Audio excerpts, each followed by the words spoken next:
The rope burns against Tessa Doyle's wrists as they drag her through Coyote Hollow's dust-choked Main Street.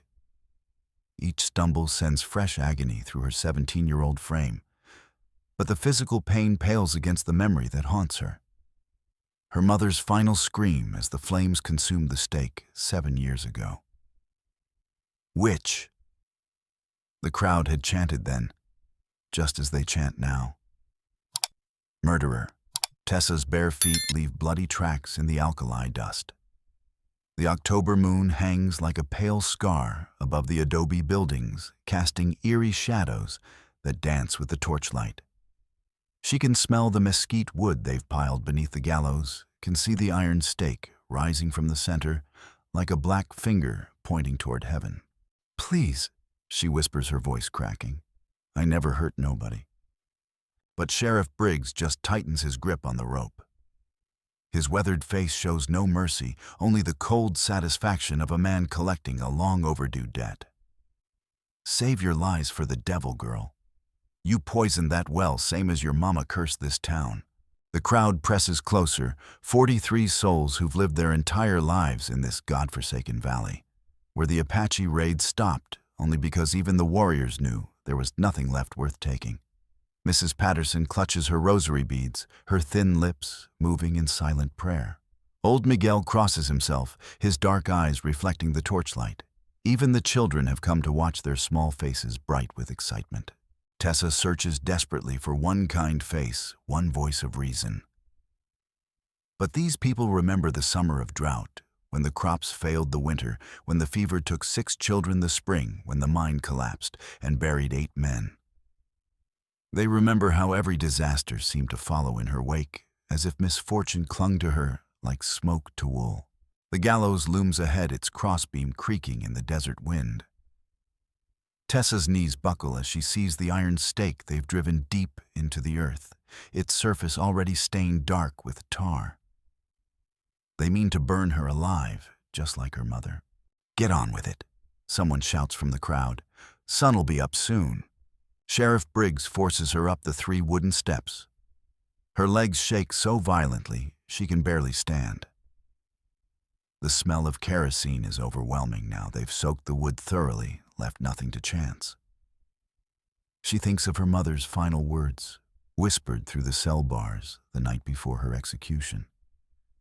"Stay strong, little star. Sometimes the darkest hour comes just before the dawn." But there is no dawn coming for Tessa Doyle. There is only rope and flame and the hungry faces of those who've always seen her as a curse upon their land. The story begins 6 months earlier in the suffocating heat of an Arizona spring. Tessa huddles in the root cellar behind Mackenzie's general store, her stomach cramping with hunger. She's been living off scraps for 3 days, potato peels, hardened biscuits thrown to the dogs, whatever she can find when the townspeople aren't watching.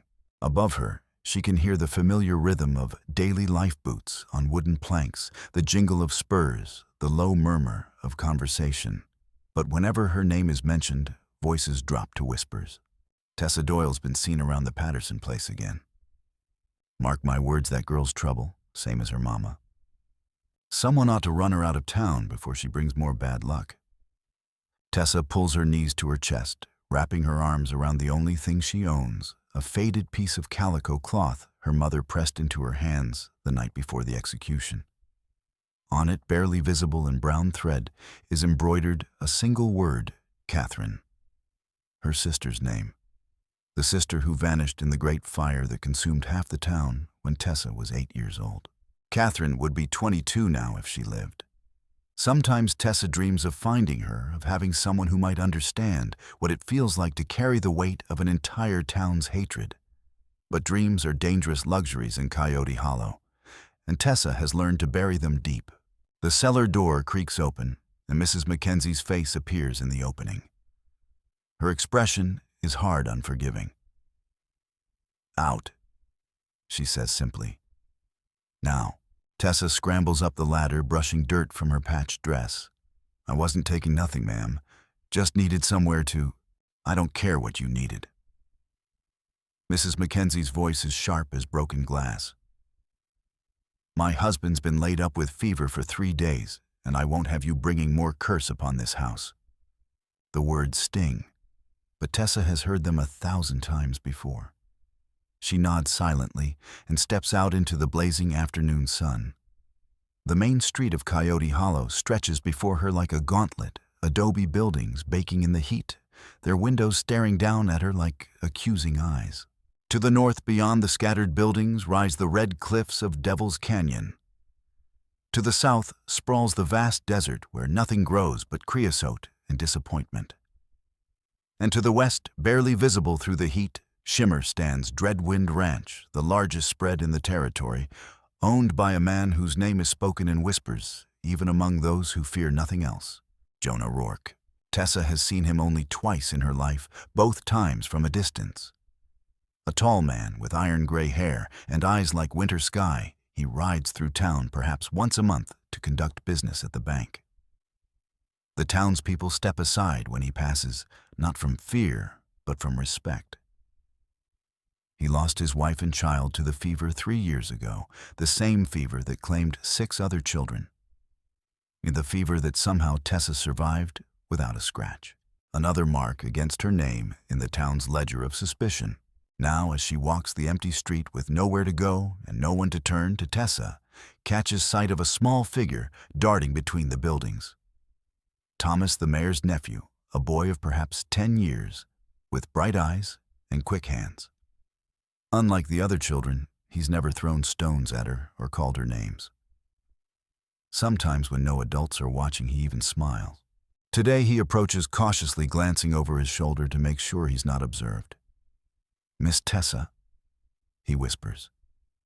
"My uncle's been talking to the sheriff. Heard him say your name." Tessa's blood runs cold. "What did you hear, Thomas?" "Something about the Patterson baby being sick again. And how maybe it's time to..." He swallows hard, unable to finish the sentence. But Tessa understands. She's always understood. In Coyote Hollow, there's only one solution for curses that won't break: fire. That night, as Tessa huddles in an abandoned lean-to on the outskirts of town, she makes a decision that will change everything. She won't wait for them to come for her. She won't die like her mother, screaming and helpless while the flames climb higher. She will find the truth about what really happened to Catherine, about the fever that killed Jonah Rourke's family, about the curse that has followed her all her life. And she will prove once and for all that sometimes the innocent suffer, while the guilty watch from the shadows. But first she must survive until morning. The attack comes with the false dawn when the sky is just beginning to lighten over the eastern peaks. Tessa jerks awake to the sound of horses and angry voices, her heart hammering against her ribs. Through a gap in the lean-to's wall, she sees them coming, Sheriff Briggs leading a group of 6 men, their faces set with grim determination. "Spread out." Briggs orders, his voice carrying clearly in the still air. "Don't let her get to the canyon. And remember, we need her alive for the trial." Trial. The word is a mockery, and they all know it. In Coyote Hollow, trials are just elaborate ceremonies that lead to predetermined conclusions. They'll question her for form's sake, parade their evidence, the sick baby, the poisoned well, the string of misfortunes that have plagued the town since her mother's death. Then they'll light the fire and watch her burn. Tessa crawls to the back of the lean-to, her bare feet silent on the packed earth. The men are spreading out in a wide semicircle, cutting off her escape routes to the town and the desert. Only the narrow trail leading up into Devil's Canyon remains open, but that path is treacherous even in daylight. At night, it's nearly suicidal. Nearly. She slips out the back just as Sheriff Briggs kicks down the lean-to's door. His curse echoes through the pre-dawn air as she disappears into the maze of rocks and scrub brush that leads to the canyon mouth. There she's heading for the rocks. Gunshots crack like thunder, sending chips of stone flying around her head. Tessa runs without looking back, her bare feet finding purchase on the familiar trail. She's walked this path 100 times, usually when the townspeople's hatred became too much to bear, and she needed somewhere to hide. The canyon walls rise around her like the ribs of some massive dead beast. Here in the pre-dawn gloom, the world is painted in shades of gray and black. Her pursuers' voices echo strangely off the rock faces, making it impossible to tell how close they are. Then she hears something else.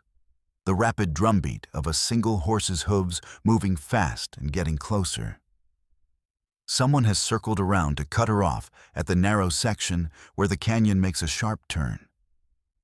Tessa presses herself against the rock wall, hardly daring to breathe.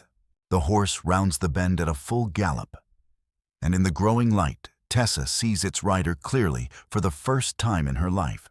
Jonah Rourke sits his mount like he was born to the saddle, his weathered face hard as the granite around them. His pale eyes sweep the canyon walls until they find her cowering in the shadows. For a moment that seems to stretch into eternity. They simply stare at each other. Then he speaks, his voice low and steady. "You running from them or to something?" The question catches her off guard. I ain't done nothing wrong, Mr. Rourke. I know what they think you did." He swings down from his horse, moving with the easy grace of a man comfortable with violence. Question is, what do you think? I think they killed my mama for being different, and now they aim to kill me for the same reason. Jonah nods slowly, as if her answer confirms something he already suspected. You know how to ride? Some. Good enough. He reaches down and pulls her up behind him, just as the voices of her pursuers grow closer. Hold tight. The horse explodes into motion, carrying them deeper into the canyon. Behind them, Tessa can hear Sheriff Briggs shouting orders, but the words are lost in the thunder of hooves on stone. "Where are we going?" she calls over the noise. "Somewhere they won't follow," Jonah replies. At least, not right away. They ride hard for 20 minutes, following a trail that winds ever higher into the broken country north of town. Finally, Jonah pulls up beside a spring that bubbles from a crack in the canyon wall. The water is sweet and cold, a rare treasure in this harsh land. Tessa slides down from the horse, her legs shaking with exhaustion and relief. "Why?" she asks. "Why help me?" Jonah dismounts and lets his horse drink. His face is unreadable in the morning light. "Because 3 years ago my wife and son died of fever. Same fever that took 6 other children. But you didn't get sick, did you?" "No, sir. Neither did Mayor Grant's nephew. Neither did Sheriff Briggs's daughter. Neither did 3 other families in town." He turns to face her fully. Funny how the fever only took children from families that didn't support Grant's claim on the water rights. The words hit Tessa like a physical blow. "You saying the fever wasn't natural? I'm saying coincidences like that make a man wonder." Jonah's pale eyes are steady, unflinching. And wondering makes him ask questions. Dangerous questions. Tessa feels the world shifting beneath her feet. All her life she's accepted the town's judgment that she was cursed, that disaster followed in her wake like vultures follow the wounded. But what if the real curse was something else entirely? What if the guilty had been hiding behind the innocent all along? "Well, what kind of questions?" she whispers. Jonah looks toward the south, where the morning sun is beginning to paint the desert gold. The kind that get people killed if they ask them too loudly. "But you're already marked for death, girl. That gives us something to work with." "Us? You want to clear your name and find out what really happened to your family. Then we work together. But I warn you, the truth might be worse than the lie you've been living." Tessa thinks of her mother's final scream, of the years of hunger and hatred, of the cold certainty that she would die alone and unmourned. "I ain't afraid of the truth, Mr. Rourke." "Good." He swings back into the saddle and extends his hand. "Then let's go raise some hell." Dreadwind Ranch spreads across the valley floor like a fortress against the desert's advance. Adobe buildings cluster around a central courtyard, their flat roofs and thick walls designed to withstand both the blazing summer heat and the occasional Apache raid. Corrals hold dozens of horses, and cattle graze in distant pastures, where artesian wells provide precious water in this land of endless thirst. It's the most prosperous spread in the territory, built with careful planning and backbreaking work over the course of 20 years. But as Jonah leads Tessa through the main gate, she can see signs of recent trouble. Several of the outbuildings show fresh repairs, and the men who watch them pass have the hard, watchful eyes of soldiers expecting attack. "Trouble?" Tessa asks quietly. "I've been having problems with the cattle," Jonah replies. "Started about a month ago. Animals getting sick, some dying. Vet can't figure out what's causing it." They dismount in front of the main house, a substantial 2-story building, with a wide veranda that offers blessed shade from the afternoon sun. An older Mexican woman emerges from the kitchen, her dark eyes taking in Tessa's ragged appearance with obvious disapproval. "Patron," she says in accented English, "what is this?" "This is Tessa Doyle Rosa. She'll be staying with us for a while." Rosa's face darkens. "The witch girl, senor, this is not wise. She brings bad luck to all who.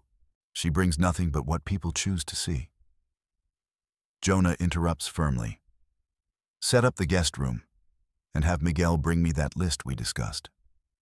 Rosa mutters something in rapid Spanish that sounds distinctly unflattering, but she nods and disappears back into the house. Jonah leads Tessa up onto the veranda, where chairs offer respite from the heat. "Your housekeeper doesn't approve," Tessa observes. "Rosa's been with my family for 15 years. She loved my wife and son, and she blames their deaths on the same curse everyone else does." Jonah settles into one of the chairs, his pale eyes studying the distant hills. "But Rosa's also smart enough to listen when I explain why that curse might not be what it seems." Before Tessa can respond, the front door opens and a young man emerges.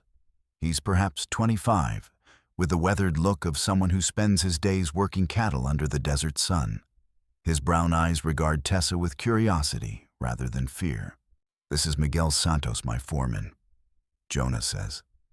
"Miguel, meet Tessa Doyle." Miguel extends a calloused hand, which Tessa shakes cautiously.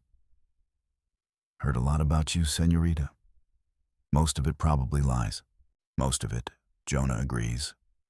"Miguel, did you bring that list?" The foreman pulls a folded paper from his shirt pocket.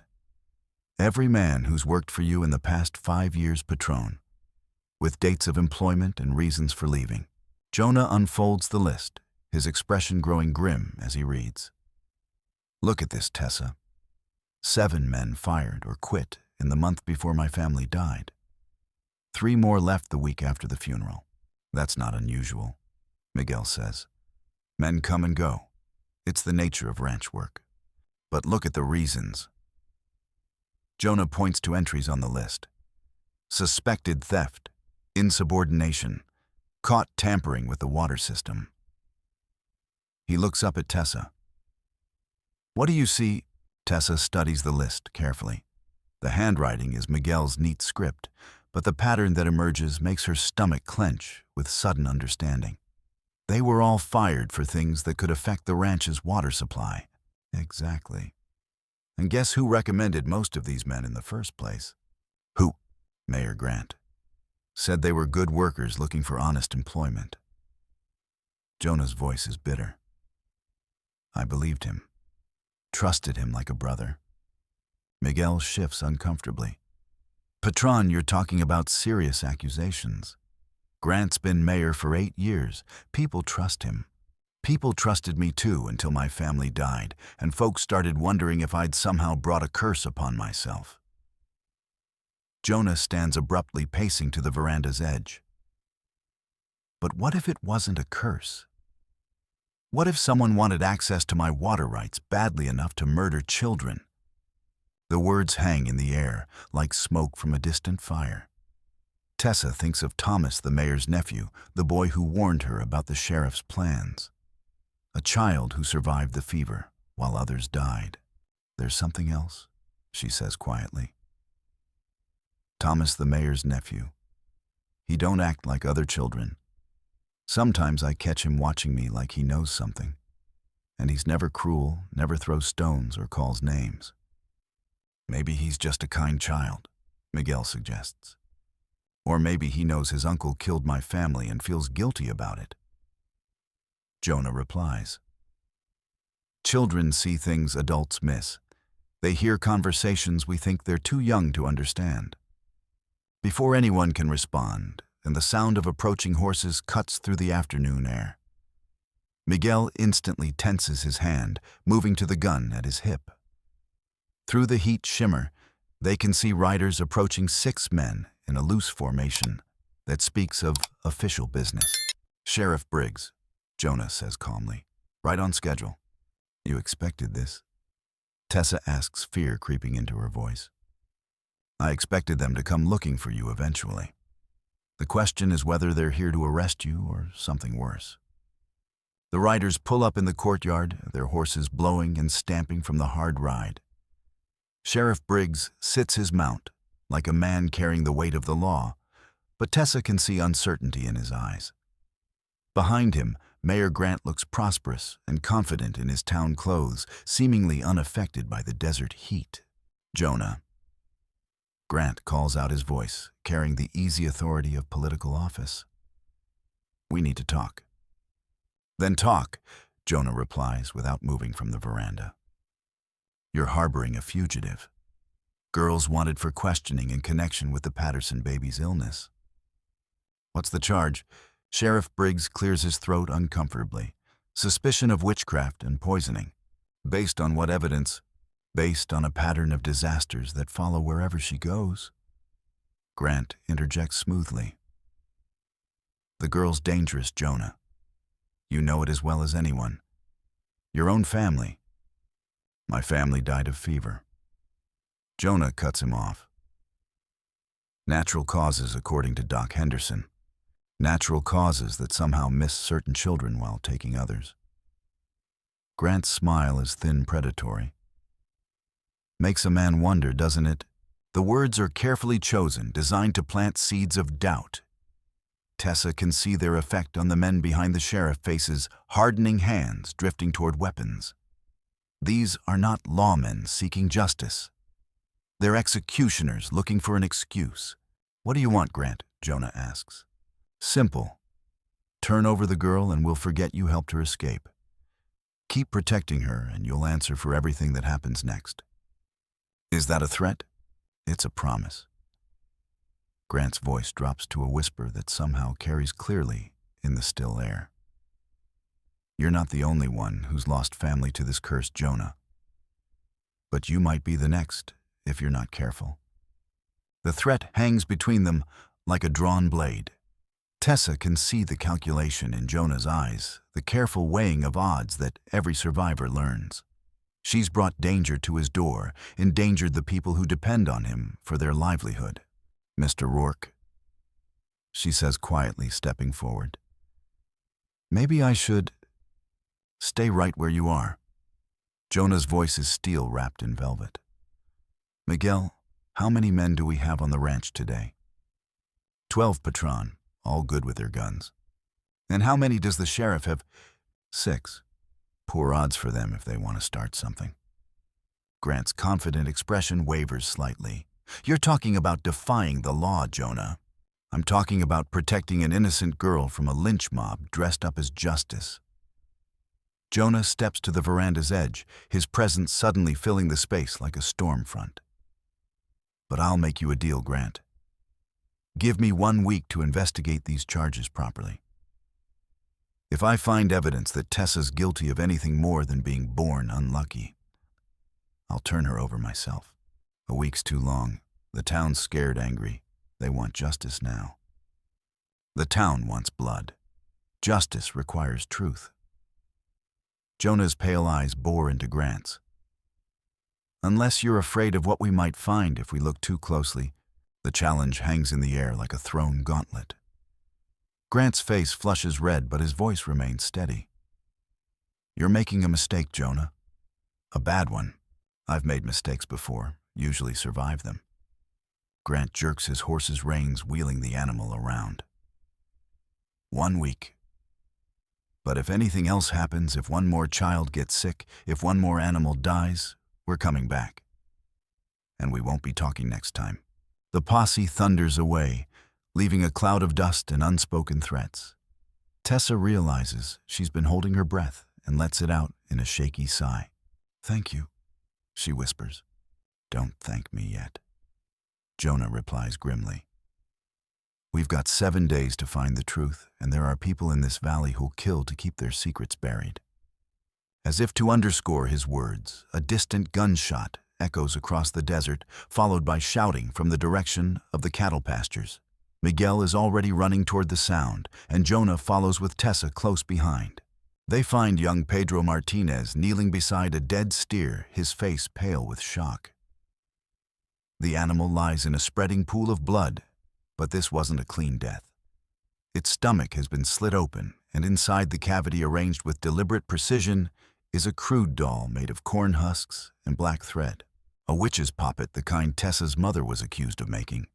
"They're not waiting a week," Miguel says quietly. "No," Jonah agrees. "They're not." Tessa stares at the gruesome tableau, understanding flooding through her like ice water. Someone has been watching them, waiting for the perfect moment to escalate the conflict. The puppet is more than a threat, it's a message. The war has already begun. That night, Dreadwind Ranch becomes an armed camp. Miguel posts guards at strategic points around the property, while Jonah and Tessa pore over documents in his study deeds, water rights correspondence dating back 20 years. The evidence they're seeking is here somewhere, buried in the mundane details of business and politics. "Oh, look at this," Tessa says, pointing to a letter dated 3 years ago. "Grant offered to buy your water rights 6 months before your family died." Jonah reads the letter, his expression darkening. "He offered half what they were worth. I turned him down, of course. And then your family conveniently died of fever, making you desperate enough to consider any offer. Except I never was desperate. The ranch is profitable, always has been." Jonah sets the letter aside and reaches for another stack of papers. "But Grant couldn't have known that. He assumed grief would make me vulnerable. What changed his mind? I don't think anything did. I think he's still trying to get my water, just using different methods." Before Tessa can respond, a soft knock interrupts them. Rosa enters carrying a tray of coffee and sandwiches, her earlier hostility replaced by worried concern. "Patron, there is something you should know.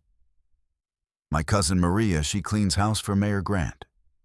Today she heard him talking with Sheriff Briggs about—" She glances nervously at Tessa. "About the fire." "In what fire?" Jonah asks. "The one they're planning for tomorrow night.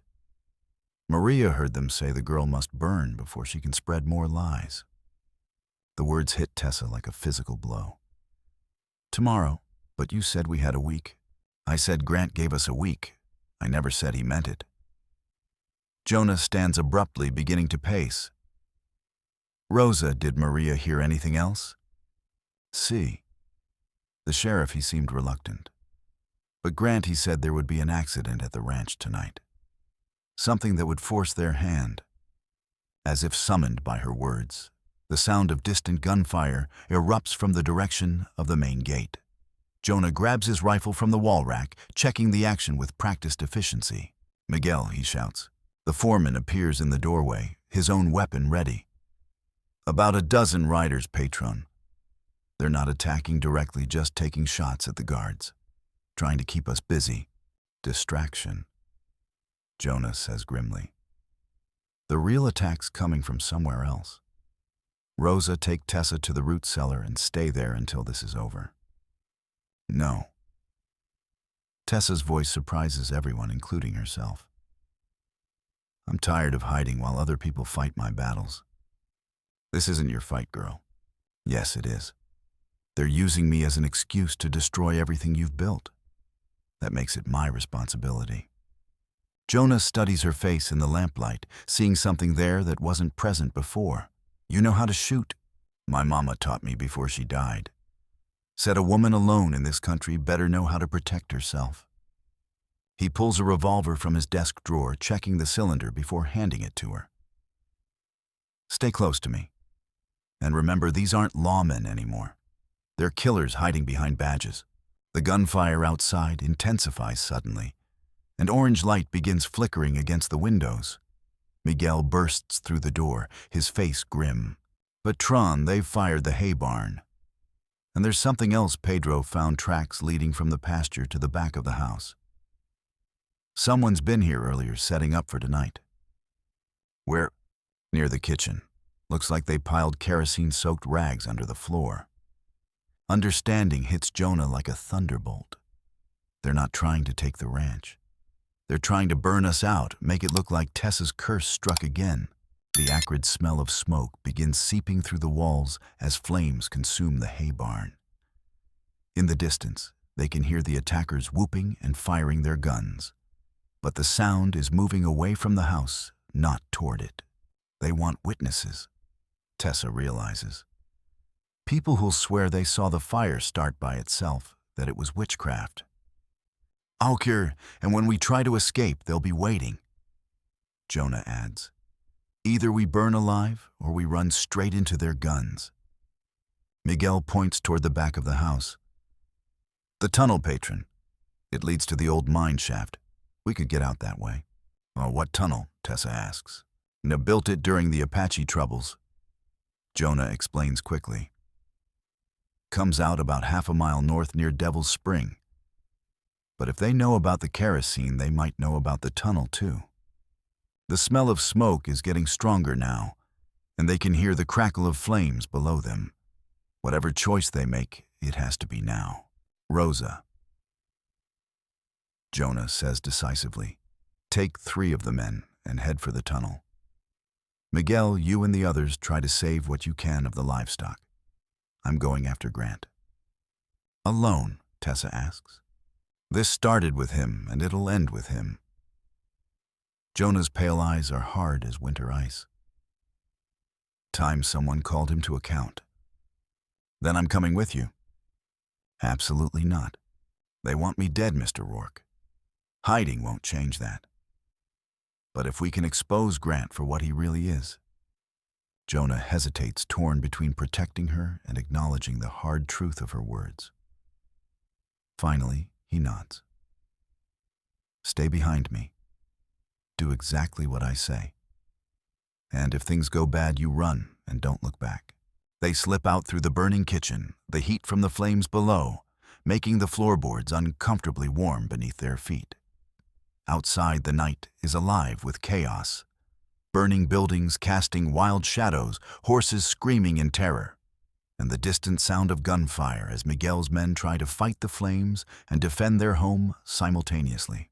Jonah leads Tessa away from the main battle, circling around toward the front gate, where a small group of riders waits in the shadows. Even at a distance, Mayor Grant's portly figure is unmistakable in the flickering light. There, Jonah whispers, like a spider in the center of his web, watching while others do his dirty work.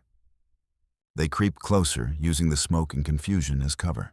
Grant is talking to Sheriff Briggs, his voice carrying clearly in the still air. Should have listened when I gave him the chance. Now he'll lose everything, same as he deserves. What about the girl? Briggs asks. What about her? She'll burn with the rest. Problem solved. Grant, this has gone too far. Burning people alive, even witches. It ain't right. Right. Grant's voice turns sharp with anger. What's right is protecting this town from the curse that's plagued it for 7 years. What's right is making sure the water rights go to someone who'll use them properly, instead of hoarding them out of stubborn pride. And what's right is covering up the murder of children to protect your political career, Jonah says, stepping into the circle of light with his rifle trained on Grant's chest. The mayor's face goes white, but his voice remains steady. Jonah, I was hoping you'd see reason and surrender the girl peacefully. The only thing I see is a man who killed my family for money. That's a serious accusation. You have proof. I have a pattern. 7 workers recommended by you all with access to my water system. All fired or quit just before the fever struck. And I have the testimony of your own housekeeper about your plans for tonight. Grant glances nervously at the men around him. Maria's a liar. Always has been. Maybe. But I also have this. Jonah reaches into his coat pocket and pulls out a small glass vial, its contents glinting in the firelight. Found it hidden in my well house, along with instructions on how much to add to the water supply. Interesting reading. The lie is masterful, delivered with such conviction that even Tessa almost believes it. Grant's face cycles through several emotions: surprise, fear, calculation, and finally, resigned acceptance. You're bluffing, he says, but his voice lacks conviction. Am I sheriff you want to see what's in this vial? Or would you rather keep pretending you don't know what your boss has been up to? Briggs looks between the two men, confusion and growing alarm warring in his expression. Grant, what's he talking about? He's talking nonsense, trying to save the witch by making wild accusations. Then you won't mind if we test this, will you? Jonah holds up the vial. Send it to the territorial capital, have the doctors there analyze it. That's... Grant starts, then stops himself. But the damage is done. The hesitation, the fear in his eyes, tells everyone present what they need to know. Sheriff Briggs slowly draws his gun, but instead of pointing it at Jonah, he turns it toward Grant. You son of a bitch. You killed those children. Wait, Grant says desperately. This isn't what it looks like. I never meant for anyone to die. The fever was supposed to make them sick, not kill them. I just needed Jonah to sell the water rights. The confession hangs in the air like a death sentence. The other men stare at their mayor, in horror, understanding finally dawning on their faces. Jesus, Mary, and Joseph, one of them whispers. We've been hunting an innocent girl while the real killer walked free. Grant seems to realize what he's done, but it's too late to take back the words. His hand moves toward his gun, but Tessa is faster. The revolver Jonah gave her speaks once, and Grant tumbles from his horse with a look of surprise frozen on his face. Self-defense. Sheriff Briggs says quietly, looking down at the body. He was going for his gun. The other men nod agreement, but Tessa can see the shock in their eyes. Not just at Grant's death, but at their own complicity in the witch hunt that nearly claimed an innocent life. In the distance, the flames at Dreadwind Ranch are beginning to die down as Miguel's men gain control of the fire. The immediate danger is over, but Tessa knows the real battle is just beginning. Grant is dead, but the hatred and suspicion that allowed him to manipulate an entire town won't die so easily. What happens now, she asks. Jonah looks toward the ranch, then back at the men who've spent months hunting her like an animal. Now we find out if truth really can set people free, or if some folks prefer their comfortable lies. The revelation that explodes through Coyote Hollow 3 days later shakes the town to its foundations. Sheriff Briggs calls a public meeting in the schoolhouse, where the entire adult population crowds into the small building to hear testimony that turns their world upside down. Maria Santos, Mayor Grant's former housekeeper, stands before the assembly with trembling hands but a steady voice. She holds a leather-bound journal, Grant's private diary, discovered hidden in a secret compartment of his desk. For 3 years, she reads, I have carefully documented the conspiracy that murdered 17 innocent people, including my own employer's wife and child. This journal contains dates, names, and methods used to poison the water supply at Dreadwind Ranch. The crowd erupts in angry shouts and gasps of disbelief. Mrs. Patterson clutches her husband's arm, her face white with shock. Old Miguel crosses himself repeatedly, muttering prayers in rapid Spanish. But Tessa barely hears the chaos around her. She's focused on something else entirely: young Thomas, sitting in the front row with the other Grant family members. The boy's reaction to his uncle's exposure isn't shock or disbelief. It's relief. She slips out of her seat and moves to kneel beside him. You knew, didn't you? She whispers. Thomas nods miserably. I heard him talking to Sheriff Briggs one night. about how the fever wasn't supposed to kill nobody, just make them sick enough to want to leave town. But something went wrong with the medicine, and people started dying. Why didn't you tell someone? Who would believe a 10-year-old boy against the mayor? Besides, Uncle Grant said if I ever told anyone, he'd make sure something bad happened to you. Tears streamed down his young face. I've been trying to protect you all this time, Miss Tessa. That's why I warned you when they was planning to arrest you. The words hit Tessa like a physical blow.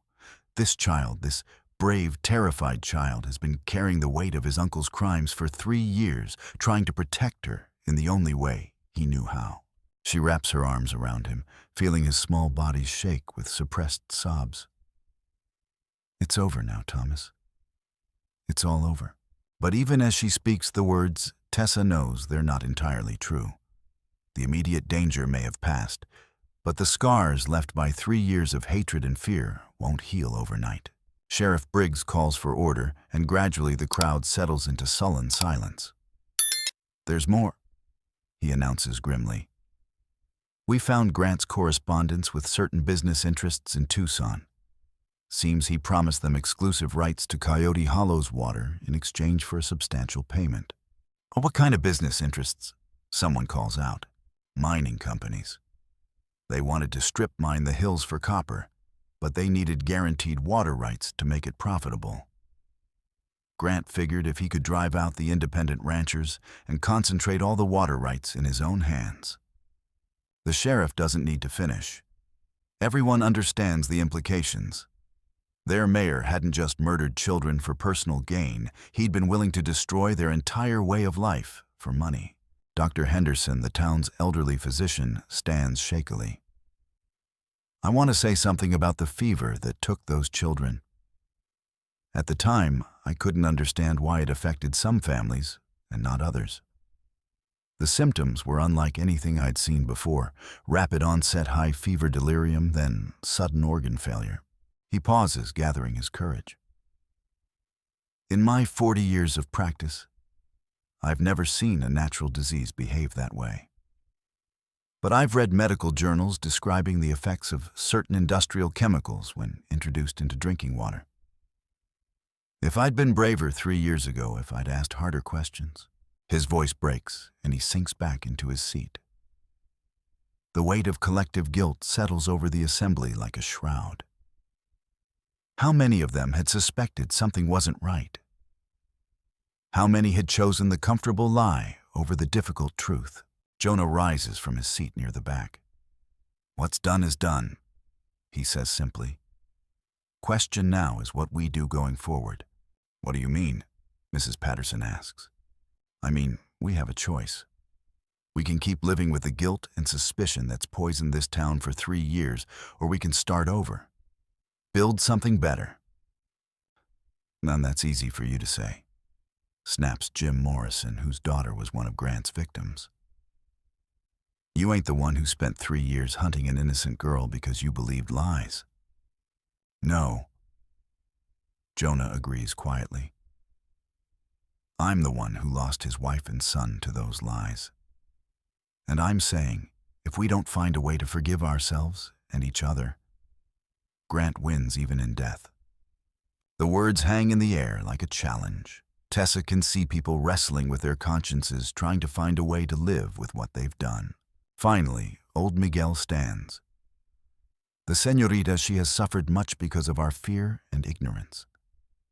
What can we do to make amends?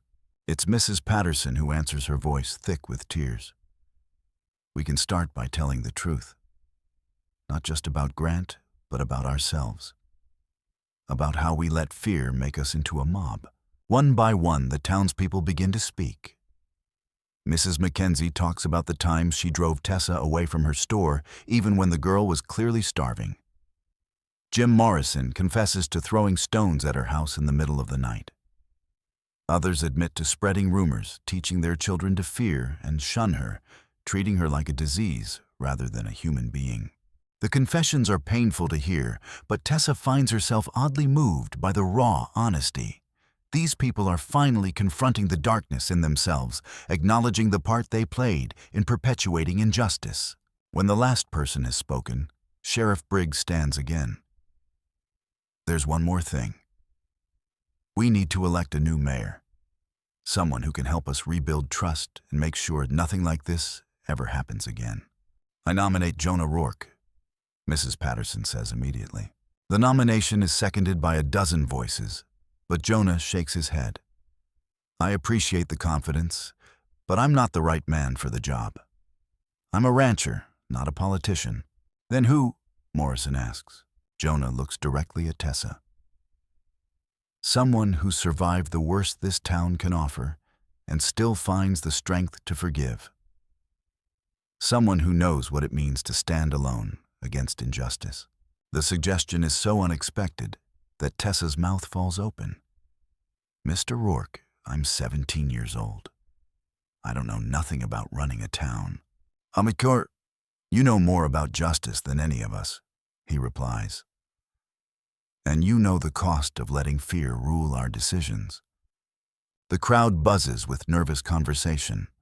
The idea of a teenage girl, the same girl they'd been ready to burn as a witch, serving as their mayor, is almost too radical to contemplate. But Thomas jumps to his feet, his young voice carrying clearly through the building. I think Miss Tessa would make a fine mayor. She's the only person in this room who never hurt nobody on purpose. His words shame the adults into silence. Finally, Dr. Henderson speaks. The boy's right. If we're serious about starting over, maybe we need someone who isn't carrying the weight of old mistakes. The vote, when it comes, isn't even close. Tessa Doyle, the girl they once marked for death, becomes the youngest mayor in Arizona Territory history, by a margin of 43-2. But even as the town struggles to come to terms with its collective guilt, new dangers emerge from the desert shadows. Word of Grant's exposure has spread beyond Coyote Hollow, reaching ears that preferred the mayor's conspiracy to remain buried forever. The first sign of trouble comes on a Tuesday morning, exactly 1 week after Tessa's election. She's in the mayor's office, Grant's former office, now stripped of his personal belongings and thoroughly cleaned, reviewing the town's financial records, when Sheriff Briggs bursts through the door. We got problems, he announces without preamble. Big ones. What kind of problems? The kind that ride fast horses and carry expensive guns. Briggs sets a telegram on the desk. This came in on the morning wire. Seems certain business interests in Tucson aren't happy about Grant's sudden demise. Tessa reads the telegram, her blood growing colder with each word. The message is brief, but unmistakably threatening. Mayor Grant's arrangements remain binding. Expect enforcement within 48 hours. Opposition will be terminated. Enforcement, she repeats. What kind of enforcement? The kind that comes with a professional gunfighter's wages. I've been asking around, and word is they hired Jake Morrison. The name means nothing to Tessa, but she can see fear in the sheriff's eyes. Who's Jake Morrison? Her best gun for hire this side of the Pecos. Killed 17 men in stand-up fights, maybe twice that many in ambushes. If the mining companies sent him, they're serious about collecting on their investment. Tessa sets the telegram aside, her mind racing. Grant's death was supposed to end the conspiracy, but apparently the tentacles of corruption reach further than anyone suspected. How many men can we count on? She asks. In a straight fight, maybe a dozen counting Jonah's ranch hands. But Morrison don't fight straight.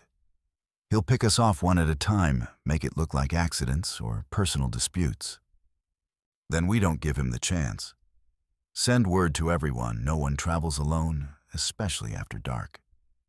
And post guards at all the major buildings. Briggs nods approvingly. Smart thinking. But Mayor, there's something else you should know. Morrison has a reputation for making things personal. He won't just come for the leaders, he'll target families, children, anyone he thinks will break our resolve. The words send ice through Tessa's veins. She thinks of Thomas still struggling with guilt over his uncle's crimes. Of Rosa and the other innocent people who've already suffered enough. Then we make sure he never gets the chance. She says firmly, Have you talked to Jonah about this? He's out checking his cattle. But I sent Pedro to find him. Should be back within the hour. Before Tessa can respond, the sound of approaching horses cuts through the morning air. But these aren't the steady hoofbeats of ranch hands or the casual pace of townspeople. This is the hard, disciplined rhythm of men riding with deadly purpose. Briggs moves to the window, his face going pale. Son of a bitch. They're early. Tessa joins him at the window and feels her heart skip a beat. 6 riders are approaching the town at a measured pace, their formation speaking of military precision. At their head rides a tall man in black leather, his face shaded by a wide-brimmed hat. Even at a distance, something about his posture radiates lethal competence. Morrison, she asks. Has to be. Look at the way the others defer to him. The riders pull up in front of the mayor's office, their horses stamping and blowing from the hard ride.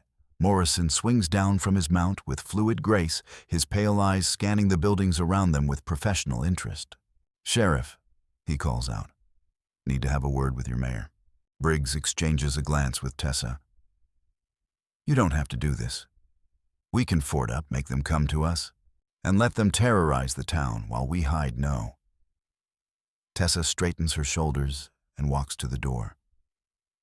Besides, maybe we can reason with them. Morrison ain't the reasoning type.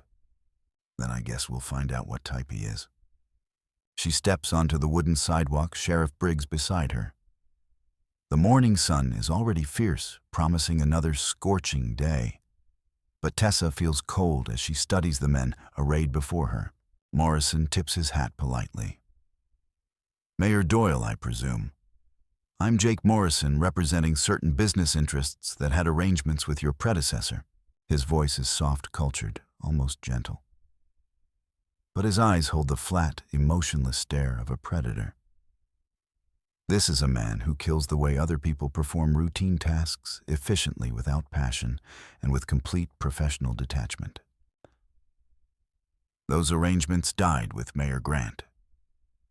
Tessa replies, fighting to keep her voice steady. I'm afraid that's not how business works, young lady. Contracts remain binding regardless of personnel changes. What contracts? Grant never had the authority to negotiate water rights on behalf of the entire town. Morrison reaches into his coat pocket and produces a folded document. This contract signed and witnessed Grant's exclusive water rights to Tucson Mining Consortium in exchange for substantial consideration already paid. Tessa examines the paper, her heart sinking. The contract appears legitimate, complete with official seals and signatures. Whether it's legal or forged doesn't matter.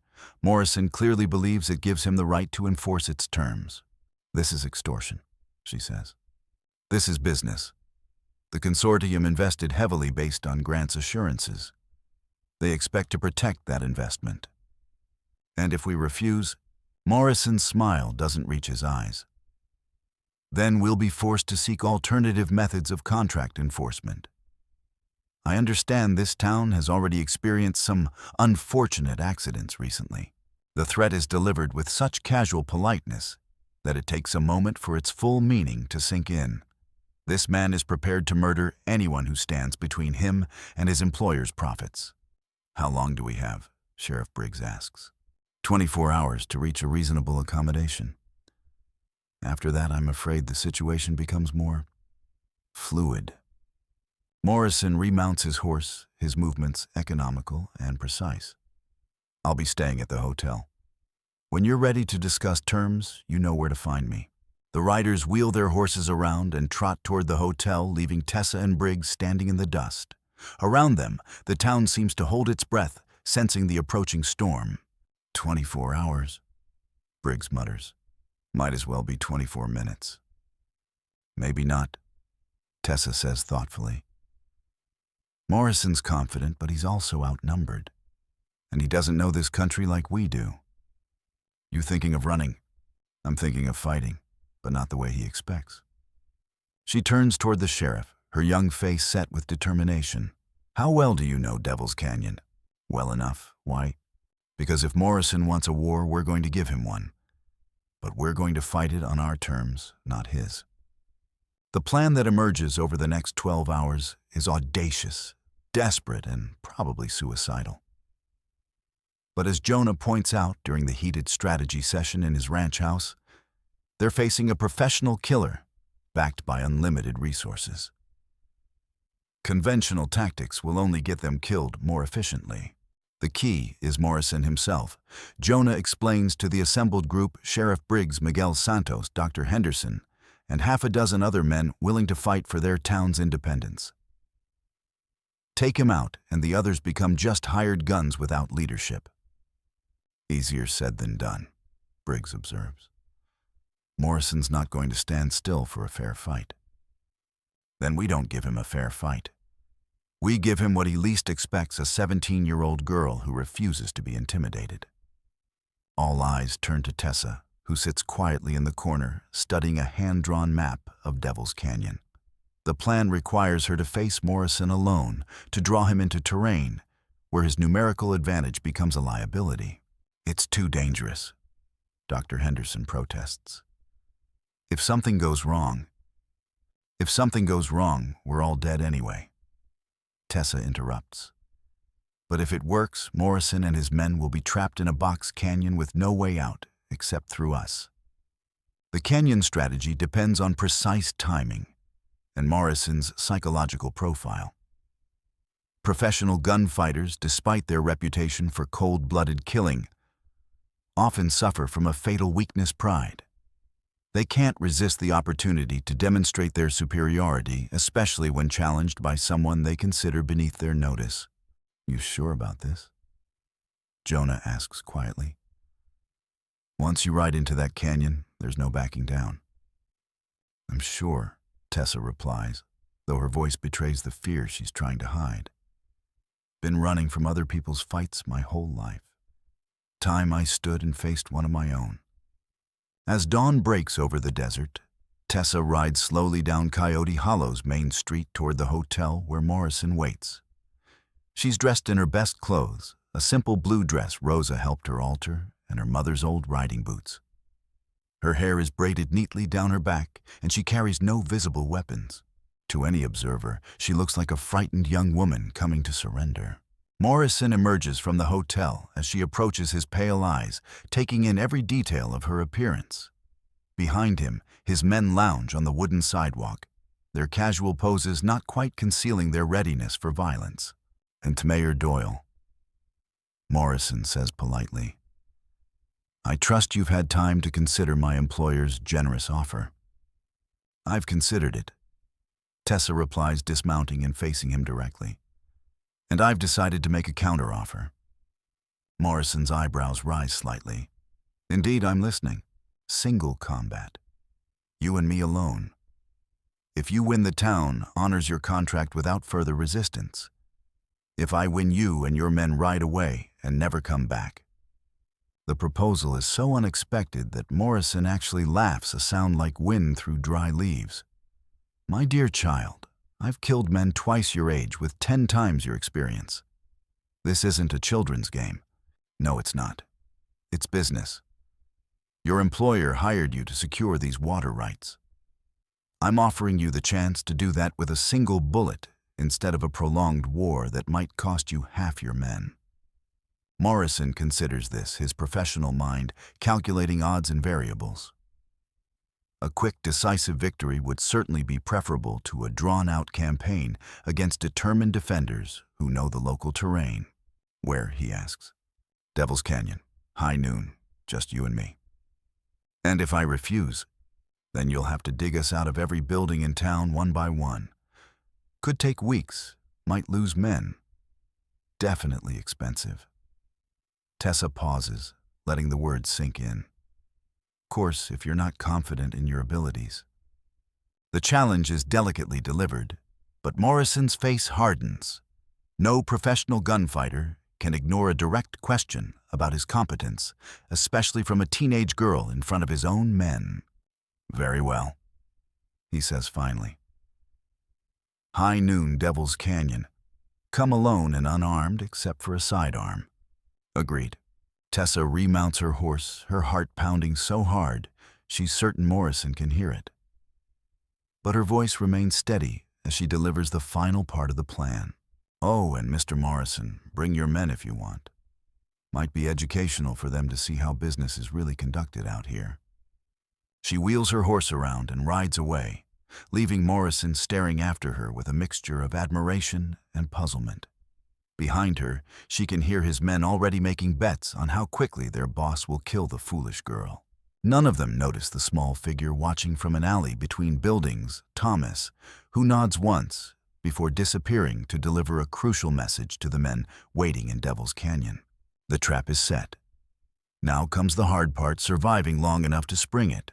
Devil's Canyon at high noon is a cathedral of red stone and shadow carved by countless centuries of flash floods and desert winds. The walls rise 200 feet on either side, creating a natural amphitheater where sound echoes and bounces in strange, disorienting ways.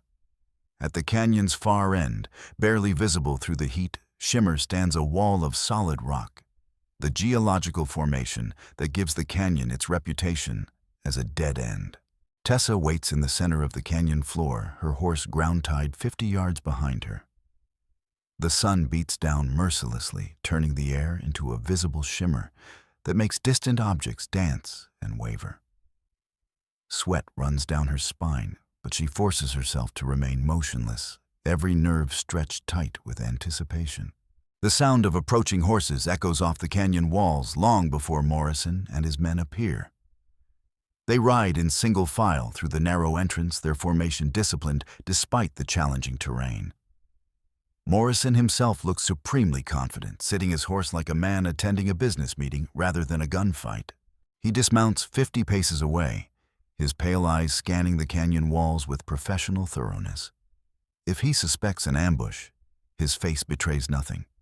His men spread out behind him, their own weapons ready, but not drawn. Punctual, Morrison observes, checking his pocket watch. "I appreciate that in a business associate. Let's get this over with." Tessa replies, her mouth dry as alkali dust. Eager to die, how refreshingly honest. Morrison removes his coat and hangs it carefully on his saddle horn. "Tell me, Miss Doyle, have you ever killed a man?" "Once." "Ah, yes, Mayor Grant. I heard about that. Self-defense, wasn't it?" He was reaching for his gun. "As am I about to do. The difference is, I won't hesitate." Morrison flexes his gun hand, loosening the muscles. "Any last words?" Tessa thinks of her mother burning at the stake while the town watched. She thinks of Jonah's wife and child poisoned by a corrupt politician's greed. She thinks of all the innocent people who've suffered while evil men prospered in the shadows. "Yeah," she says quietly. "I got something to say." Morrison waits, his hand hovering near his gun. Justice ain't about being fast with a gun or having the most money. It's about standing up when standing up matters, even if you're scared, even if you're alone.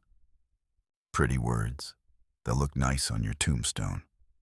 Morrison's hand moves toward his weapon. Draw. But instead of reaching for her gun, Tessa drops flat to the ground, just as rifle shots crack from the canyon walls above. Morrison's men, caught completely by surprise, scramble for cover that doesn't exist on the open canyon floor. The professional gunfighter himself dives behind his horse, his pale eyes wide with shock and fury. "Ambush!" One of his men shouts, stating the obvious, as bullets whine off the rock walls around them. Morrison's tactical mind works quickly, assessing the situation with lethal clarity. The shots are coming from multiple positions along both canyon walls, at least a dozen rifles, maybe more. His men are pinned in the open with nowhere to run except back the way they came. Except the canyon entrance is now blocked by additional gunmen cutting off their retreat. "You clever little bitch." Morrison calls out, genuine admiration in his voice despite his precarious position. This was never about a gunfight. "No." Tessa replies, still lying flat, but with her own revolver now in her hand. "It was about justice. Something you wouldn't understand." Morrison's response is to put 3 quick shots in her direction, but she's already rolled behind a boulder. The professional killer's face shows the first crack in his composure, not fear, but angry recognition that he's been outmaneuvered by a teenage girl. "You want to negotiate?" he shouts toward the canyon walls. "Let's negotiate." Jonah's voice echoes from somewhere above. "Only thing to negotiate is how you want to die, quick or slow. My employers won't accept this. They'll send more men, better men. Now then we'll kill them too." Sheriff Briggs calls from the opposite wall. Many as they send. Morrison's men are growing increasingly desperate, their return fire wild and inaccurate. 2 are already down, 1 clearly dead, and the other wounded badly enough to be out of the fight. The survivors huddle behind rocks and dead horses, their earlier confidence evaporating in the furnace heat of the trapped canyon. "What do you want?" Morrison demands. Tessa raises her head cautiously. "I want you to understand something about this town. We've been pushed around by corrupt politicians, threatened by mining companies, and terrorized by professional killers. We're done running." Brave words from someone hiding behind an ambush. "You want to finish this face to face? Then put down your gun and stand up." Morrison laughs bitterly. "So your friends can put a bullet in my back?" "No, so I can put one in your front." The challenge hangs in the superheated air, like a physical presence.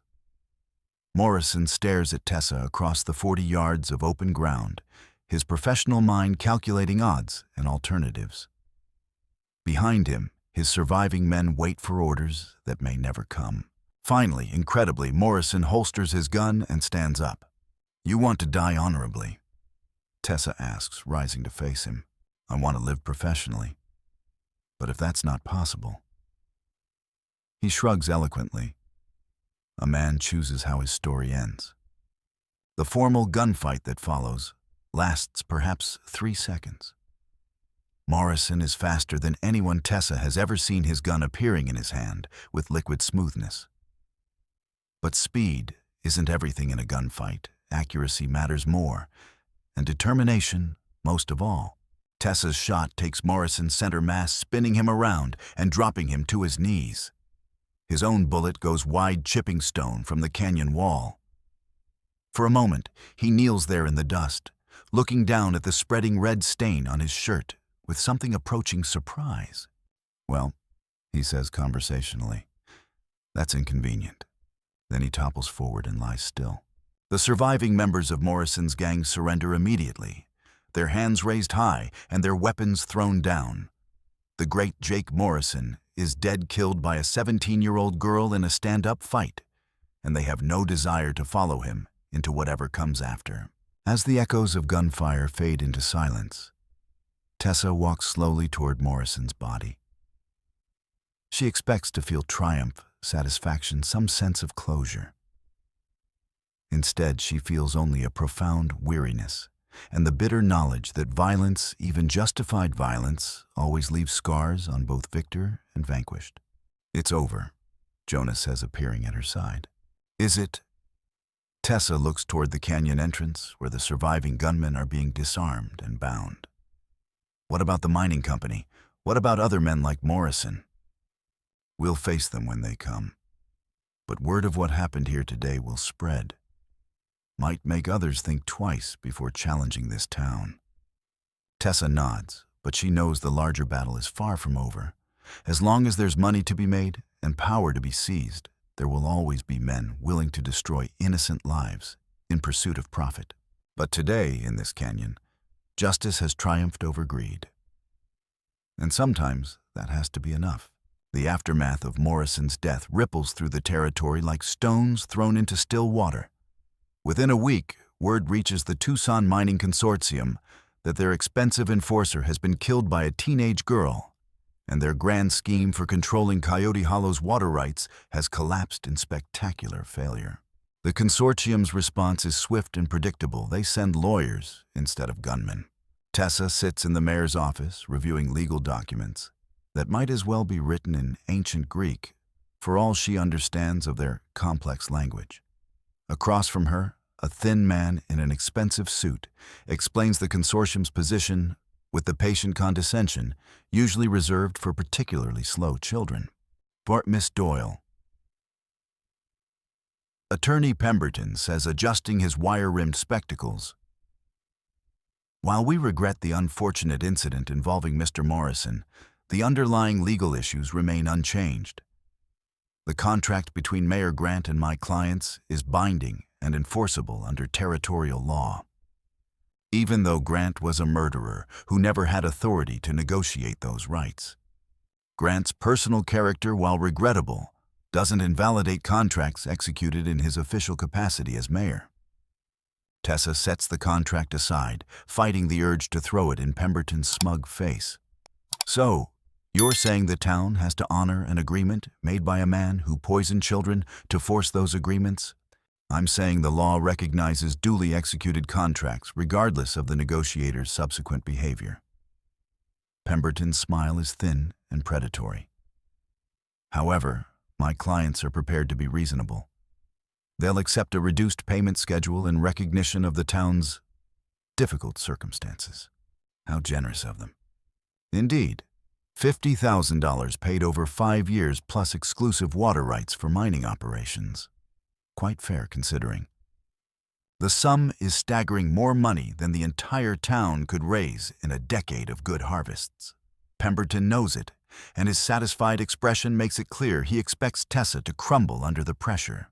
Instead, she stands and walks to the window, looking out at the dusty street where children play and adults go about their daily business. These people trusted her to protect them, and she won't let them down. Mr. Pemberton, she says without turning around, I think you should leave now. Miss Doyle, perhaps you don't understand the gravity of your situation. My clients have substantial resources and considerable influence with territorial authorities. If you force them to pursue this matter through the courts, they'll lose. The voice comes from the doorway where Jonah Rourke stands with a leather satchel under his arm. Badly. Pemberton turns in his chair, his composure slipping slightly. Mr. Rourke, I wasn't aware you were involved in these negotiations. I'm involved in anything that affects this town's welfare. And I've been doing some research into your client's legal position. Jonah sets the satchel on Tessa's desk and begins removing documents. Interesting reading. I'm sure I don't know what you mean. I mean, the Territorial Water Rights Commission has very specific rules about contracts negotiated under false pretenses. Contracts that, for instance, promise water rights that don't actually exist. Pemberton's face goes pale. That's absurd. The water rights clearly belong to individual property owners, not the municipal government. Jonah continues smoothly. Mayor Grant had no more authority to sell Coyote Hollow's water than I do to sell the territory's mineral rights. He spread several official-looking documents across the desk. I've been in correspondence with the Territorial Attorney General's office. Seems they're very interested in contracts that fraudulently represent government authority. Tessa picks up one of the documents, recognizing the territorial seal, even if the legal language remains incomprehensible. What does this mean? It means Mr. Pemberton's clients entered into a contract for something Grant couldn't legally deliver. Under territorial law, that makes the entire agreement void. Pemberton snatches up his own copy of the contract, scanning it desperately for some legal loophole. But his expression tells the story he knows Jonah is right, and his client's expensive lawsuit has just become worthless paper. This isn't over, he says, gathering his documents with shaking hands. My clients have invested substantial sums based on good faith negotiations. They won't accept this reversal lying down. Then they can take it up with the territorial courts. Tessa replies calmly. But they'll be doing it without any legal standing. Pemberton storms out, leaving Tessa and Jonah alone in the office. For a long moment, neither speaks. Then Tessa sinks into her chair, the accumulated stress of the past weeks finally catching up with her. Is it really over? She asks. The legal part is. But there's still the matter of rebuilding trust in this town. That's going to take time. People are trying. Mrs. Patterson brought me apple pie yesterday. Jim Morrison actually tipped his hat when he passed me on the street. And how does that make you feel? Tessa considers the question carefully. Confused mostly. 3 months ago, these same people wanted to burn me alive. Now they act like nothing happened. Maybe they're trying to make amends the only way they know how. Or maybe they're just relieved to have someone else to blame for their problems. Tessa's voice carries a bitterness that makes her sound older than her years. Grant's dead. Morrison's dead. The mining company's gone. Everything's neat and tidy again. Except for the girl who survived it all. Jonah observes quietly. Yeah, except for her. Before Jonah can respond, a soft knock interrupts them. Thomas appears in the doorway, his young face serious and determined. Miss Tessa, can I talk to you? Of course, Thomas, come in. The boy enters hesitantly, clutching something in his small hands. I wanted to give you this. Found it in Uncle Grant's things when Aunt Mary was cleaning out his room. He extends a small wooden box worn smooth by years of handling. Tessa takes it carefully, noting the delicate carving around the edges and the tarnished brass hinges. What is it? Don't know, but it has your name on it. Sure enough, inscribed in faded ink on the box's lid, is T. Doyle in careful script. Tessa's hands shake as she opens it, revealing a collection of papers, a daguerreotype, and a small piece of jewelry. The photograph shows 2 young girls standing beside a woman in a simple dress. One girl is perhaps 10 years old with dark hair and serious eyes that Tessa recognizes as her own. The other is older, maybe 15, with lighter hair and a bright smile. Catherine, her sister Catherine. My God. Jonah breathes, looking over her shoulder. She's alive. Tessa picks up the papers with trembling hands. They're letters written in the same careful script as the box's inscription. The dates span the past 7 years, and they're all addressed to her, my dearest sister. The first letter begins. I pray this finds you safe and well. I think of you every day and long for the time when we can be reunited. The letters tell a story of survival and determination. Catherine escaped the fire that supposedly killed her, rescued by a traveling preacher who took her to California. She's been searching for Tessa ever since, following rumors and hiring investigators sending letters to Coyote Hollow that never reached their destination, because Grant intercepted them all. Why? Tessa whispers. Why would he keep these from me? Thomas shifts uncomfortably. I heard him talking to Aunt Mary once. Said if you ever found out you had family, you might leave town. And he needed you here, needed people to stay scared of the curse. The final piece of the puzzle falls into place. Grant didn't just use Tessa as a scapegoat. He deliberately isolated her, ensuring she had nowhere to turn and no one to support her. Every letter from her sister was stolen, every chance of happiness carefully denied. The last letter is dated only 2 weeks ago. Catherine is in Tucson, still searching, still hoping. She's married now with a child of her own, but she's never stopped looking for the little sister she lost in the fire. Thomas. Tessa says, her voice thick with tears. How long have you known about these letters? Only found them yesterday. Uncle Grant hid them real good. The boy's eyes fill with tears of his own. I'm sorry, Miss Tessa. Sorry for everything he done to you. Tessa sets the letters aside and kneels down to Thomas's level. You listen to me, Thomas Grant. You are not responsible for your uncle's sins. You're a brave, good boy who did everything he could to help me. Don't you ever forget that. She pulls him into a fierce hug, feeling his small body shake with suppressed sobs. This child has carried so much guilt, so much pain for crimes he never committed. What happens now? Thomas asks. Tessa looks at the letters, at the photograph of her sister, at the life that might still be possible beyond the hatred and fear that has defined her existence for so long.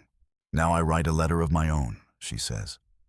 And then And then we'll see what happens when family finds family again. The letter that arrives in Tucson 3 days later finds Catherine Miller, formerly Catherine Doyle, in the kitchen of her modest home, preparing breakfast for her husband and young son. When she sees the return address, her hands shake so violently, she almost drops the envelope.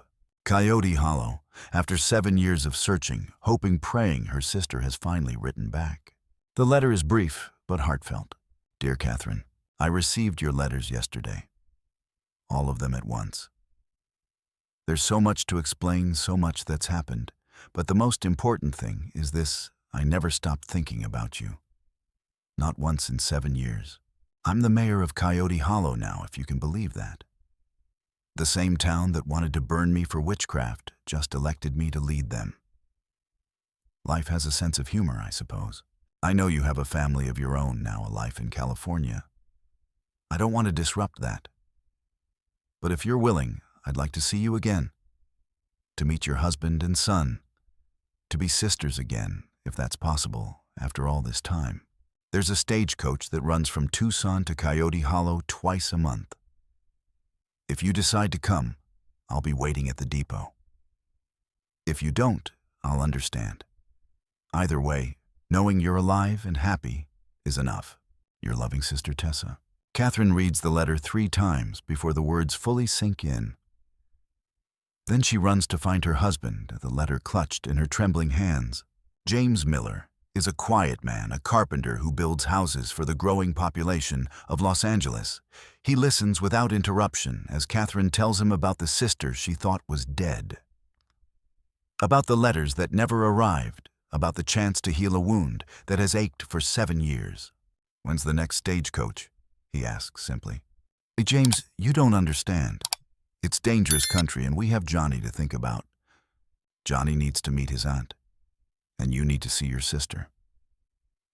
He takes her hands in his work-calloused ones. We're going to Coyote Hollow, Catherine, all of us.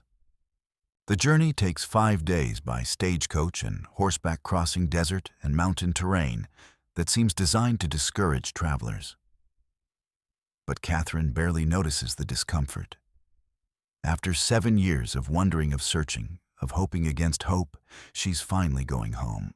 Young Johnny, barely 3 years old, treats the entire expedition as a grand adventure. He chats with fellow passengers' pets, every horse they encounter, and peppers his parents with endless questions about the aunt he's never met. Will she like me? He asks as the stagecoach rolls into Coyote Hollow on a blazing Tuesday afternoon.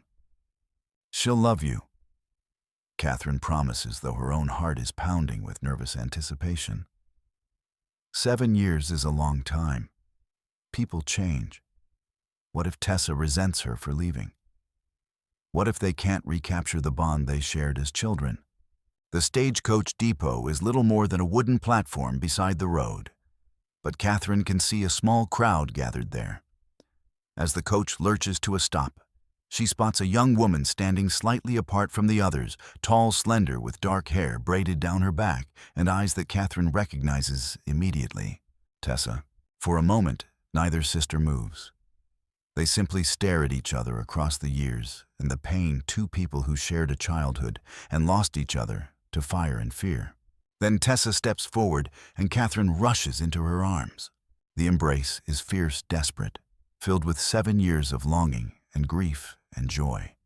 Both women are crying, clinging to each other, as if physical contact might bridge the gap that time and distance have carved between them. I thought you were dead, Catherine whispers. I thought you'd forgotten me, Tessa replies. Never, not for a single day. Eventually, they separate enough to really look at each other.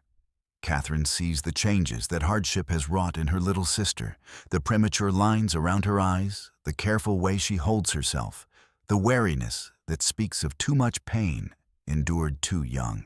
Tessa sees something else, a woman who escaped the curse of Coyote Hollow and built a life filled with love and purpose. Catherine looks prosperous, content, surrounded by the warmth of family. This is James, Catherine says, drawing her husband forward. And this is Johnny. Tessa kneels down to the boy's level, studying the face that combines his mother's delicate features with his father's strong jaw. "Hello, Johnny. I'm your Aunt Tessa." "Mama says you're brave," Johnny announces solemnly. "Are you really?" Tessa considers the question seriously. "Sometimes, when I have to be." "Good. Papa says brave people make the best friends." The simple acceptance of a 3-year-old breaks down the last of Tessa's emotional barriers. This child, her nephew, doesn't see a cursed girl or a notorious mayor. He sees simply an aunt who might be willing to play games and tell stories. "Would you like to see the town?" she asks, rising and taking his small hand. "Are there horses?" "Lots of horses." "Then yes, please." As they walk down Coyote Hollow's main street, Tessa finds herself seeing the town through Catherine's eyes. The buildings are still adobe and wood, the streets still dusty, but there's something different in the air, something that has nothing to do with the physical structures and everything to do with the people. Mrs. Patterson waves from her front porch, her earlier hostility replaced by genuine warmth. Jim Morrison tips his hat politely, his children playing in the yard instead of throwing stones. Dr. Henderson emerges from his office to shake hands with James and offer medical services if needed during their visit. They're different, Catherine observes quietly. "When we were children, these people looked at our family like we carried plague. Now they seem human," Tessa suggests. Amazing what a little truth can do to change people's perspectives. They spend the afternoon touring the town, visiting the school where Tessa hopes to establish a library, the church where she's planning a memorial for Grant's victims, the new well that will provide clean water for everyone, regardless of their ability to pay. But it's the evening that Catherine will remember most clearly. They gather at Jonah's ranch house, Tessa Catherine's family, Jonah himself, Rosa, Miguel, Sheriff Briggs, and young Thomas. It's a strange group by any conventional measure, but they're united by something stronger than blood or social convention. They're survivors who've learned to build family from friendship and loyalty from shared struggle. As the sun sets over the desert painting, the sky in shades of gold and crimson, Tessa finds herself surrounded by the love she never thought she'd experience. Catherine's hand rests on her shoulder, Johnny sleeps peacefully in her lap, and the people who once hunted her now protect her with fierce devotion. "What will you do now?" Catherine asks quietly. "You could come to California with us, start over somewhere new." Tessa considers the offer seriously. California represents safety, anonymity, the chance to live without the weight of her past constantly pressing down.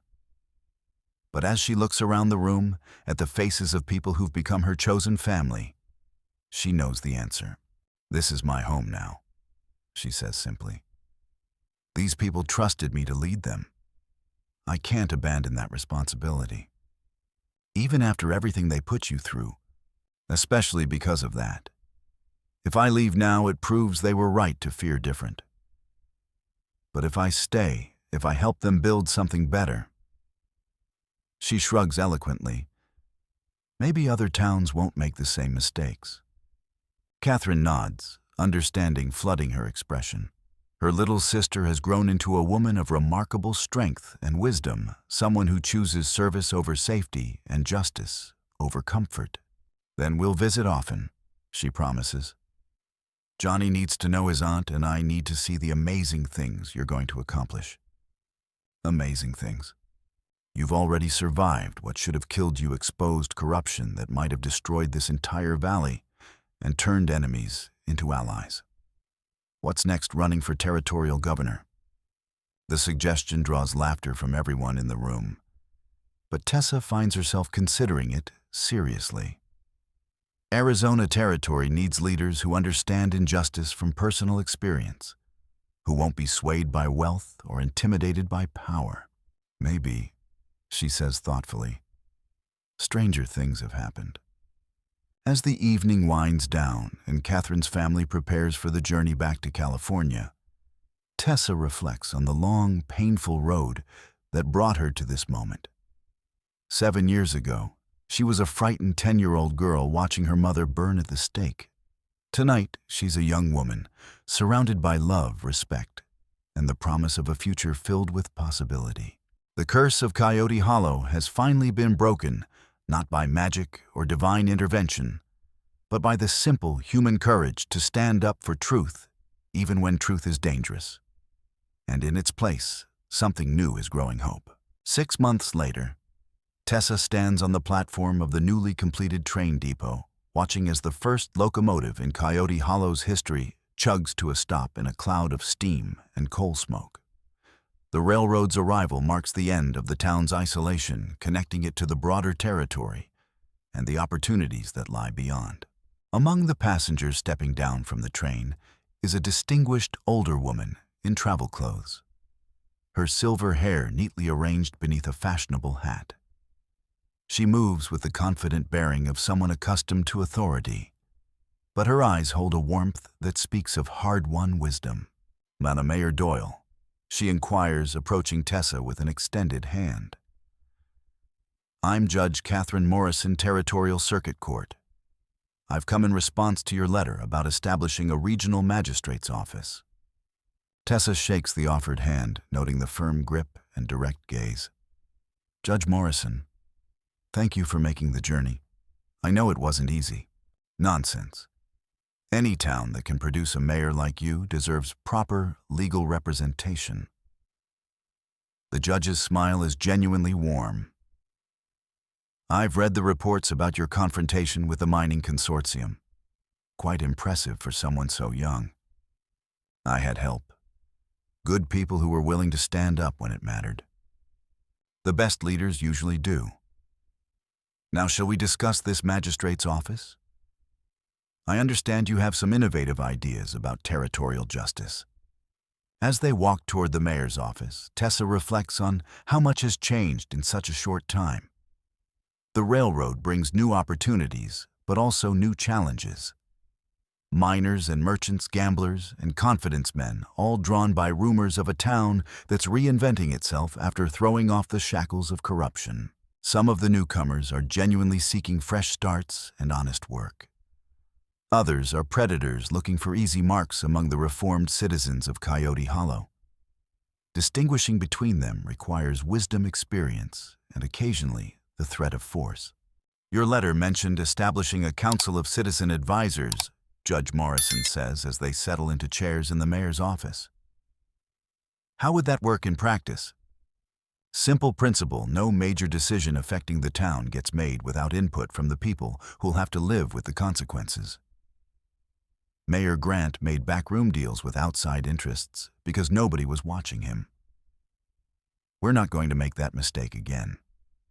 And if the citizens disagree with your recommendations, then they're probably right and I'm probably wrong. Democracy works when leaders remember they're servants, not masters. Judge Morrison studies Tessa with obvious approval. You know there's talk in the territorial capital about your work here. Governor Murphy is quite impressed with your approach to local governance. Any particular reason for his interest? Arizona's moving toward statehood. When that happens, we'll need representatives who understand both the challenges and the opportunities of frontier life. People with proven leadership ability and unquestionable integrity. The implication hangs in the air between them, like an unspoken offer. Tessa understands that she's being courted for higher office tested to see if her success in Coyote Hollow can be replicated on a larger stage. That's flattering, she says carefully. But I've got work to finish here first. Of course. But think about it, Mayor Doyle. Arizona needs voices like yours in its future government. Before Tessa can respond, Sheriff Briggs appears in the doorway, looking harried. Sorry to interrupt, Mayor, but we got a situation developing at the Silver Dollar. What kind of situation? A couple of miners got into a dispute over a card game. One of them's brandishing a gun, threatening to shoot anyone who tries to stop him from collecting what he claims he's owed. Tessa sighs and stands up. Drunk or sober? Drunk enough to be stupid, sober enough to be dangerous. Judge Morrison, I'm afraid our discussion will have to wait. Duty calls. Actually, would you mind if I observe? I'm curious to see how Coyote Hollow's famous mayor handles civil disturbances. The three of them walk quickly toward the Silver Dollar, the largest and loudest of the town's three saloons. A small crowd has gathered outside their faces, mixing curiosity with concern. Through the batwing doors, Tessa can hear raised voices and the occasional crash of overturned furniture. "What's the miner's name?" she asks Briggs. "Slade Peterson. Been in town about 2 weeks working the Murphy claim up in the hills. Drinks too much, talks too loud, and apparently can't play poker worth a damn." Tessa pushes through the crowd and enters the saloon, her hand resting casually on her gun butt. The scene inside is exactly what she expected: overturned tables, scattered cards, and a large bearded man waving a revolver, while 3 other players cower behind the bar. "Peterson." She calls out, her voice cutting through the chaos. "Time to put the gun away and talk like civilized people." Slade Peterson turns toward her, his bloodshot eyes trying to focus on this new threat. He's a big man, probably capable of considerable violence when sober. But alcohol has made his movements clumsy and his judgment questionable. "Who the hell are you, girl?" "I'm the mayor, and you're disturbing the peace in my town." Peterson laughs, a harsh, unpleasant sound. "Mayor, you ain't nothing but a little girl playing dress-up. Real mayors are men who know how the world works." "Now maybe. But this little girl is the only thing standing between you and a lynch mob.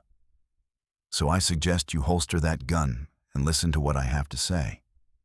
Something in Tessa's tone gets through Peterson's alcoholic haze. He looks around the saloon, noticing for the first time how many people have gathered outside, how hostile their expressions have become. "They cheat me," he says, his voice taking on a whining quality. "Stacked deck-marked cards. I know they cheat me." "Possible," Tessa agrees. "But shooting people isn't the way to resolve disputes in this town. We have courts, judges, legal procedures for handling grievances. Legal procedures don't get my money back. Neither does getting yourself hanged for murder." Tessa takes a step closer, her own gun still holstered, but her hand ready. "How much money are we talking about?" $40, everything I had." Tessa looks at the other players who are slowly emerging from behind the bar. "That true? He lose $40? One of them, a thin man with nervous eyes, nods reluctantly. "Fair and square. Cards fell his way for a while, then luck turned. Happens to everyone." "Any marked cards?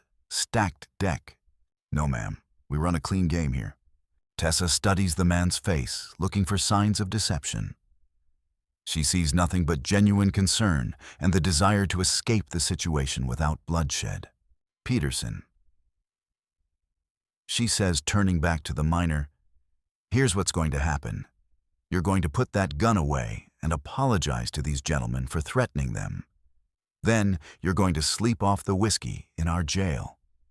Tomorrow, when you're sober, we'll discuss work opportunities that might help you earn back your losses. And if I refuse, then you'll try to shoot me. I'll kill you in self-defense, and your $40 won't matter much anymore." The words are delivered in the same conversational tone Tessa might use to discuss the weather. But Peterson clearly understands she means every word. He's heard stories about this girl mayor, rumors about her gunfight with the famous Jake Morrison. Slowly, reluctantly, he holsters his weapon. "No good choice," Tessa says. "Sheriff Briggs will escort you to the jail.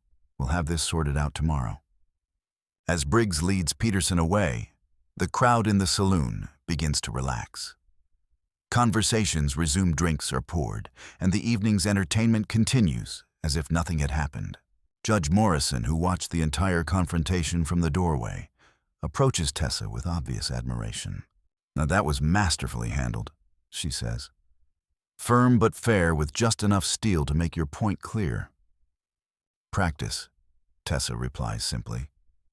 "You'd be amazed how many disputes can be resolved with common sense and a willingness to listen. And when common sense isn't enough, then you do what you have to do. But you always try talking first." As they walk back toward the mayor's office, Judge Morrison shares stories of other frontier towns. She's visited places where corruption, violence, and mob rule hold sway, because good people lack the courage to stand up for justice. Coyote Hollow, she observes, is different. It's become a beacon of hope in a region where hope is often in short supply. You've built something special here, she concludes. Something worth expanding to other communities. Maybe Tessa agrees. But that's tomorrow's problem. Tonight I just want to make sure Peterson sleeps off his whiskey and nobody else tries to shoot up my town. Judge Morrison laughs. Spoken like a true public servant. You'll go far, Mayor Doyle. Mark my words. As the judge retires to her hotel room and Tessa makes her final rounds of the evening, she reflects on the strange turns her life has taken. 7 years ago, she was a scared little girl convinced she would die, unloved and unmourned.